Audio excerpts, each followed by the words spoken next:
pieces together to make a playoff push. Yeah, don't hold your breath in San Fran unless they get a quarterback in there, okay? Very true, Alex very Smith, true. as Billy O'Riordan said, not the answer. He's not the answer, but you know what? The problem is there's so many better defensive players on the draft board right now. Blaine Gabbert is still out there, but a lot of teams are not sold on him. There's plenty of defensive ends out there. That is the way they could go right now. Absolutely. I could see them going with a Robert Quinn and Aldon Smith, or even maybe going Prince Amukamara. They need some cornerback help as well. If they go defense, I could definitely see them going along those lines. And you know what? I still don't know if Gabbert's the answer for a team like San Francisco. Plus, they've still been toying with Alex Smith all these years. They need to commit to a quarterback. I know what you're saying with that, but you can't blame them if they do take Blaine Gabbert in this situation. not at all. I think defense is the pick. Absolutely. I think it's going to be defense as well. Guys, we're in agreement again, but there are a lot of team needs, as we mentioned, from San Francisco. Break them down a little further. Once again, in agreement. That's very shocking. Listen, Harbaugh likes Alex Smith a lot as a quarterback. That is what he has said publicly. But does he really mean it? This may be the time to find out. Is Blaine Gabbert the selection at number 7 for the San Francisco 49ers?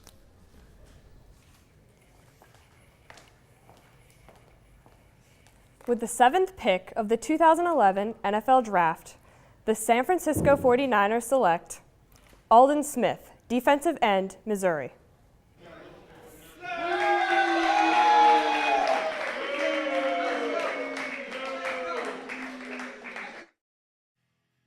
Draft boards in the past few days goes as high as number 7 to the San Francisco 49ers, who perhaps missed out on Patrick Peterson. But Tom, what does Aldon do that makes him so special? Well, the one thing that Aldon Smith does better than most is get to the quarterback. With his athletic ability and his frame, his long arms, he's able to just slash through defenses and hit the quarterback continuously. This guy's going to have to make a transition, though, into a 3-4 defense. He's going to play more of the rush outside linebacker position instead of playing with his hand on the ground in a 4-3 like he did in college. Yeah, I'll tell you what, Joey, one of the things that San Francisco needed to get better at this offseason was their passing defense. And one way to do that is to draft yourself a pass rusher, a guy who's going to disrupt the opposing quarterback so your cornerbacks, your safeties aren't working as hard. And Aldon Smith can certainly be that guy. I don't know if he was the best guy on the board right now. Apparently, he wasn't San Francisco personally. I think Robert Quinn was a bit of a step ahead above Aldon Smith. But San Francisco clearly drafting to help their pass defense. Their rush defense clearly needed no help last year. Prolific rush defense. But this defense that already pretty good, getting even better. Kind of confused why they didn't go offense, but later rounds. Perhaps Blaine Gabbert sitting at home, or actually in New York City, a little bit sad that he wasn't the 7th pick to the 49ers, who may need a quarterback. But another team that desperately has quarterback issues, number 8, the Tennessee Titans. The 2010 season was a shocking disappointment for the Tennessee Titans, finishing with a 6-10 record and missing the playoffs entirely, leading to the firing of longtime head coach Jeff Fisher.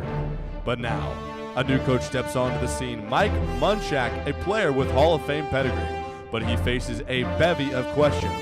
The first of which, how to replace longtime embattled quarterback Vince Young, a man who often created magic on the football field, but frustrated teammates and fans alike with his behavior off of it. But one man remains with the franchise. One player still wears the blue and white, Chris Johnson. The best running back in the National Football League will return once again and attempt to bring his Tennessee Titans back to the promised land. Certainly not needing any help at the running back position thanks to the brilliance of Chris Johnson, but they have many other needs that they did not fill in drafts past. Can they fill those needs tonight in the 2011 NFL Draft? 2007, the pick was Michael Griffin, the defensive back from Texas. 2008, of course, we've talked about him. We've raved about him. Chris Johnson, the running back. 2009, Kenny Britt. Some off-the-field problems, but certainly a physical specimen at the wide receiver position from Rutgers. 2010, Derek Morgan, the defensive end from Georgia Tech, was the guy. And there is no more waiting for the 2011 pick. The pick is in. What will the Titans do at the number 8 spot?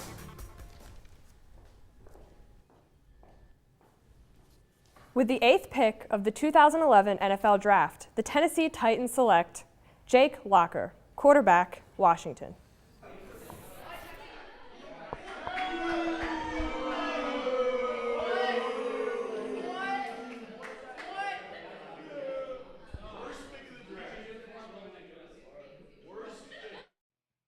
Quarterback from Washington. Many folks thought he would go behind Blaine Gabbert, but personally, me, myself, and I knew that he would go ahead of Blaine Gabbert. I am proved right tonight with the number 8 selection. The Tennessee Titans get their man from Washington, Tom. Some called it a surprise, I called it a good fit. Jake Locker is going to fit seamlessly in this offense with his ability to make plays, not just with his legs, but with his arm as well. As evidence right here, his ability to escape the pocket is going to help him a lot in Tennessee, where he's got a few weapons already. Kenny Britt, Chris Johnson alike. Jake Locker is a good fit. Not a surprise he goes over Gabbert. He's ready to play now. Yeah, you know what, Joey? Tennessee fans should be extremely happy. The last thing they wanted to see rolled out the old coyote, Kerry Collins, again for another year. Rusty Smith playing quarterback. Jake Locker is a great pick. And I'll tell you what is a better asset for a young quarterback than that guy in the backfield, Siege, Chris Johnson. Boy. All Jake Locker's going to have to do for the first 10, 15 games, hike, hand it off behind him. Great asset. I think Jake Locker was a great pick for Tennessee. And personally, as seems to be the case for you, next best quarterback on the board was Jake Locker ahead of Blaine Gabbert. Great pick by Tennessee. But certainly a surprising pick for Tennessee. Yes. Billy, is he ready to start week 1, though? I don't think he's ready to start week 1, and Tennessee might have to suffer through a few more games of Kerry Collins and Rusty Smith, but they might actually see some riots in Tennessee if they try and do that. But no. Really, I don't think any of these quarterbacks are ready to start day 1. He came from a spread offense, so he's going to be very weak when it comes to knowing progressions in the offense, going to anyone other than his first read, but he's got a lot of athletic tools. He'll be able to stall, get more time in the pocket, and he has Chris Johnson. Keyword is he has potential. Potential. He's got potential. That's a buzzword tonight. New regime, new guy at the quarterback spot. This guy's got potential, and it's going to work out eventually down the road. But Greg and Kurt, our first real huge surprise of the evening, Jake Locker. What do you guys have for us?